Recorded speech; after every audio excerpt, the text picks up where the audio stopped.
Yesterday, the Jewish people marked the end of Passover.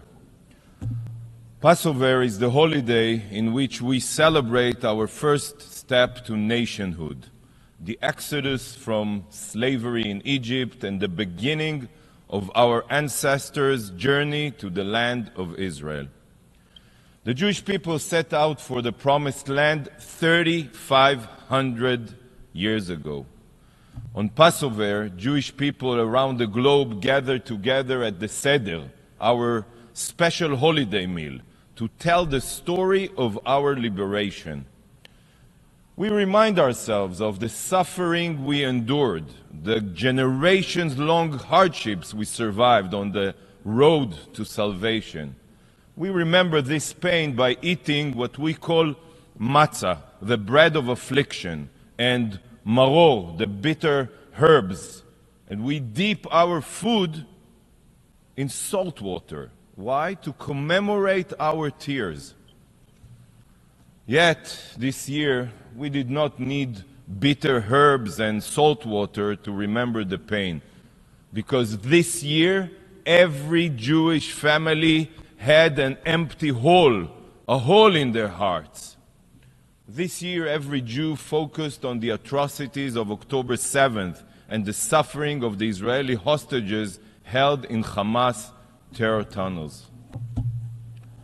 We couldn't really celebrate our ancestors' liberation while our brothers and sisters are still waiting to be freed from the Hamas monsters.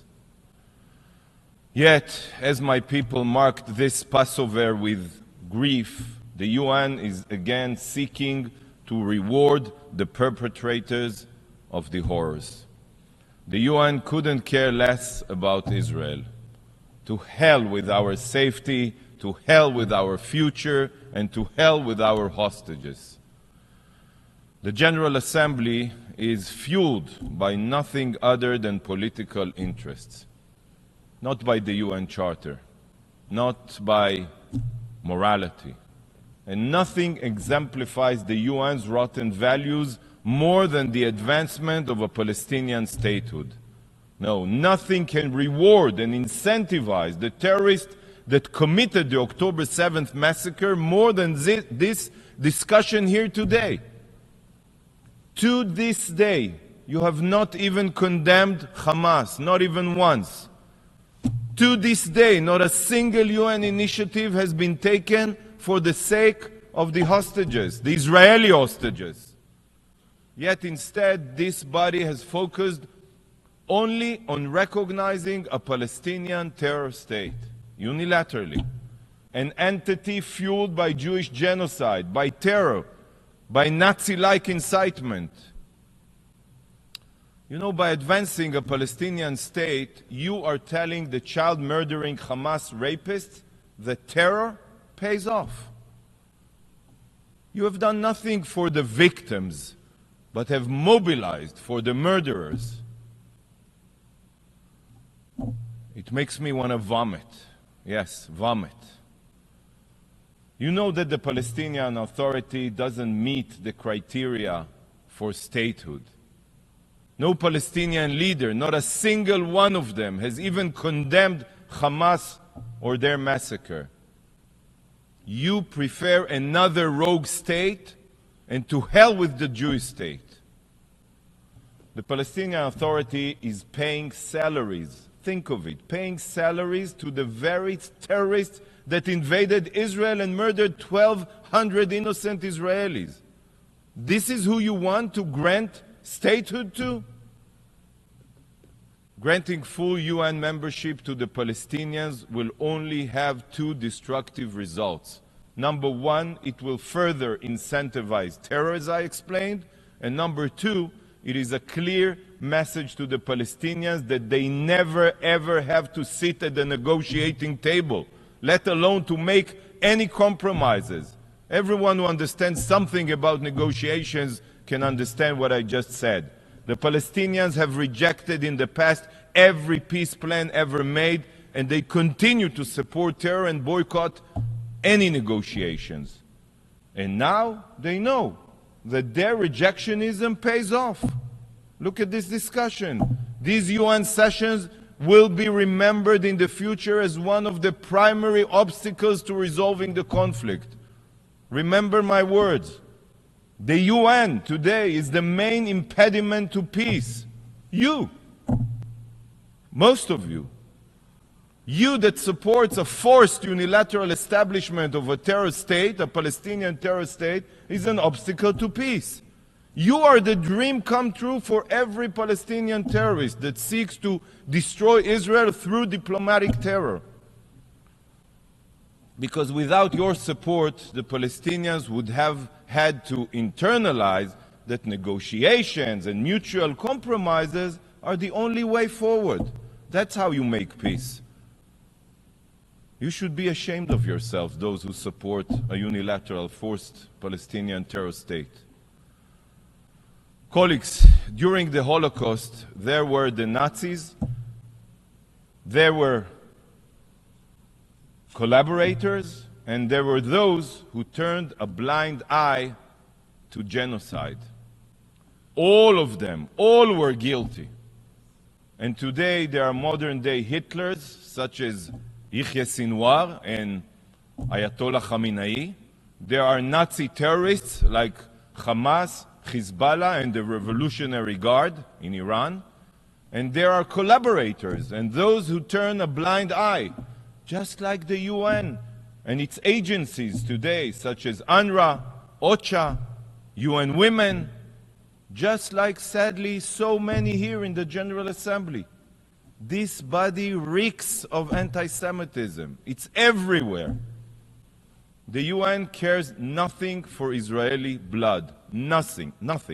Zero. It is a collaborator with the Nazis of our day, working to ensure Hamas's survival and even reward them for murder and rape. I have no words. The Palestinians have rejected, I'll say it again, every peace plan. They rejected every peace plan because to them, the existence of a Jewish state is unacceptable. This is not about land. And if you need more proof, well, take a drive to Columbia University or to New York University. Listen to the murderous cries of the pro-Palestinians mobs. Look at their violence. Hear their calls for the genocide of Jews and Israelis. From the river to the sea, these mobs across the United States and Europe, they expose the truth. They have removed the mask of the Palestinian authorities' lies. The anti-Semites failed to annihilate us during the Holocaust. They failed in 1948, in 1967, and in 1973. But today, they are attempting again. This time not only through terror and war, like we've seen on October 7th, but also through UN weaponization and the exploitation of UN bodies. That's how they want to achieve their goal. And here is what they scream, and I quote, "From the river to the sea, Palestine will be free." So for those of you that automatically vote against Israel with no understanding, I'll explain. They want a Palestine that stretches from the Jordan River, Israel's eastern border, to the Mediterranean Sea, Israel's western border. A free Palestine means that Israel doesn't exist. That's what they mean. And they have another chant. We don't want no two-state, we just want 48. I'll remind you what they mean. They want to return to the situation before Israel's war of independence in 1948, after they rejected the partition plan that was accepted here in 1947. They want to erase Israel. The chants of the pro-Palestinian rioters on campuses are calls for Israel's destruction. We always knew that Hamas hides in schools. We just didn't realize that it's not only schools in Gaza, it's also Harvard, Columbia, and many elite universities. This is what we hear at academic institutions across the world, and they directly represent the Palestinians' goal.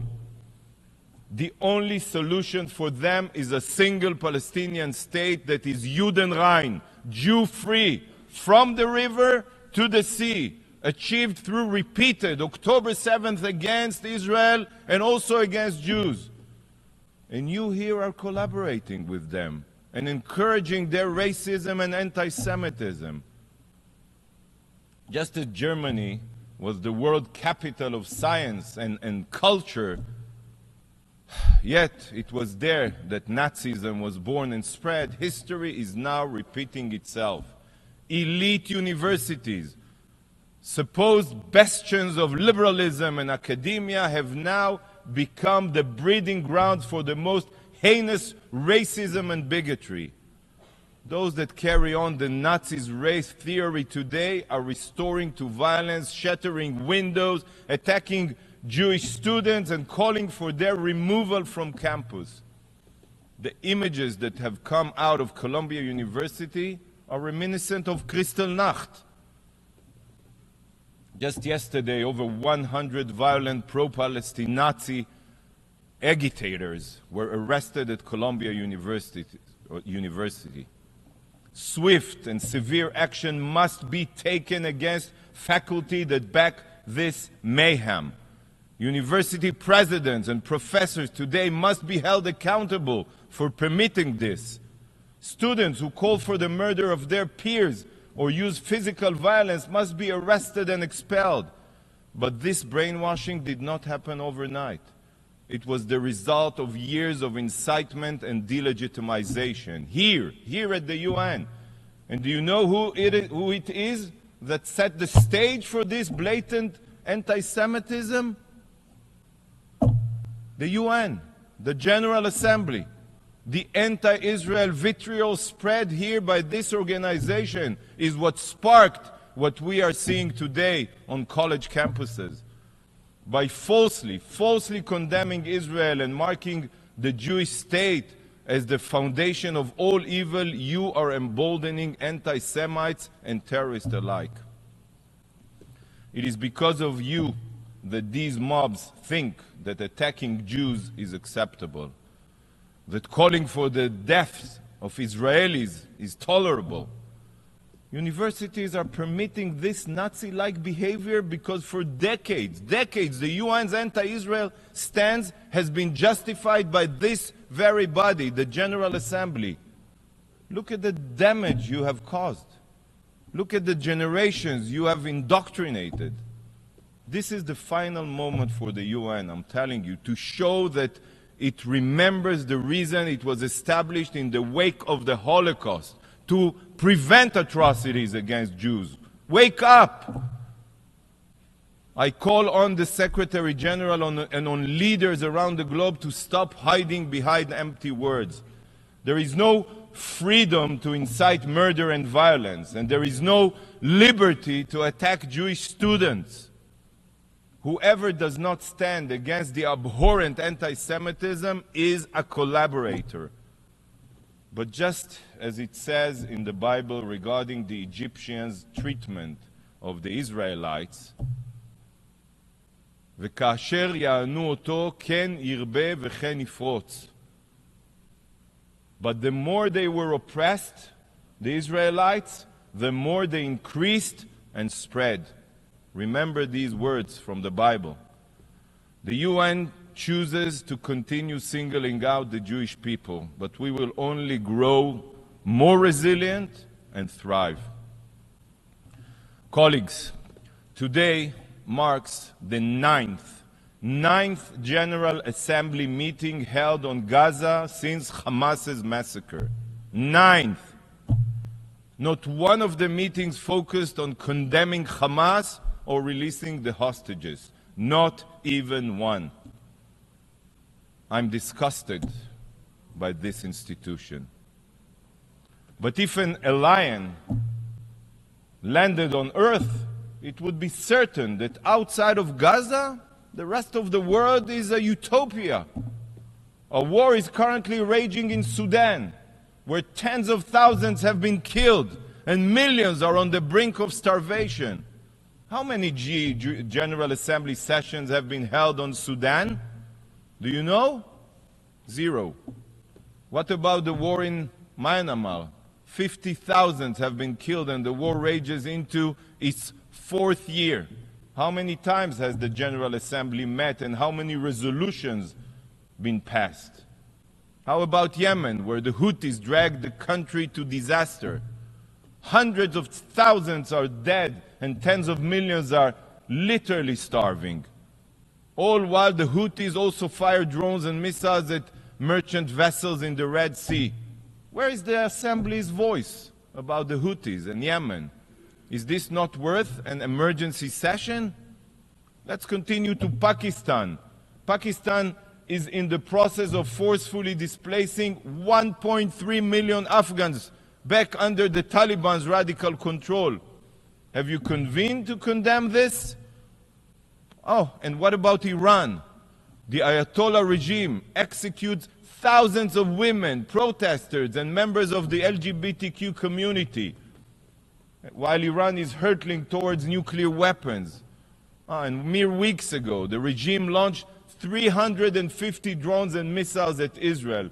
Is this not enough for the General Assembly to discuss this murderous regime? But you are not interested in criticizing rogue states. You are interested only in smearing the Jewish state. Do you not see how much of a joke the UN has become? A sick joke that cares nothing for the lives of civilians around the world, that cares nothing for wars being fought, that cares nothing for death, destruction, and suffering. The only thing that the UN cares about is bashing the Jewish state. You don't really care about the Palestinians. You don't care about the Palestinians in Lebanon that are living under a real apartheid regime, or Palestinians in Syria displaced or murdered by the Assad regime. And the UN was silent for all the years that Hamas oppressed Gazans and turned Gaza into the war machine that it is. You only care about the Palestinians when you can blame Israel. Today, the UN is a haven for terrorists, for tyrants, for dictators. A laundromat to whitewash their crimes while shifting the focus to the vibrant democracy of Israel. And the root of all the UN's evil is this very room, the General Assembly, with its political makeup. This is the body where human rights abusers have the same voice as law-abiding democracies. And it is in this hall, through distorted politics, that everybody enrolled in the UN system is decided. This is the beating heart of the UN's impotence. It is multilateralism's original sin. Here, the General Assembly, it's only politics and interests that are behind who sits on the Security Council. You chose to have Iran chair a human rights forum. You elect judges from Lebanon and Somalia to the International Court of Justice. You put human rights abusers like Cuba on the Human Rights Council. This is what the UN is. And you all continue playing this charade as if this institution still holds any value whatsoever. This organization burns over $70 billion a year. And what conflicts have the UN resolved? Which human rights violations has it ended? Almost zero. The UN is only escalating wars and human rights violations. You can continue this game of make-believe, but the UN's clock is ticking. I'm telling you, it's ticking, because soon the world will wake up and see the disaster that the UN has become. In the future, remember my words, students will study the fall of the UN. They will learn of this organization's moral bankruptcy and blindness. They will be taught that your indifference and hypocrisy is what brought the UN crashing down. But this is also what will prompt the establishment of a new world institution, a force for good, one with a strong moral compass, democratic values, a body that will refuse to give dictators a free pass and terrorists a lifeline. Mark my words, the UN's days are numbered. Colleagues, on Passover, the Jewish people commemorate our exodus from Egypt. Egypt was a world superpower, yet we were victorious. This has been the story of the Jewish people from that day forward. We all recite this every Passover. והיא שעמדה לאבותינו ולנו, שלא אחד בלבד עמד עלינו לכלותנו, אלא שבכל דור ודור עומדים עלינו לכלותנו, והקדוש ברוך הוא מצילנו מידם. And God's promise is what has stood by our ancestors and us. For it was not only one man that rose up to destroy us, but in every generation people rise up to destroy us, and God saves us from their hands. Remember, many have tried to destroy us, from the most powerful of empires to the most evil of decrees, but all have failed. We are the eternal people, and Israel is here to stay. Thank you, Mr. President.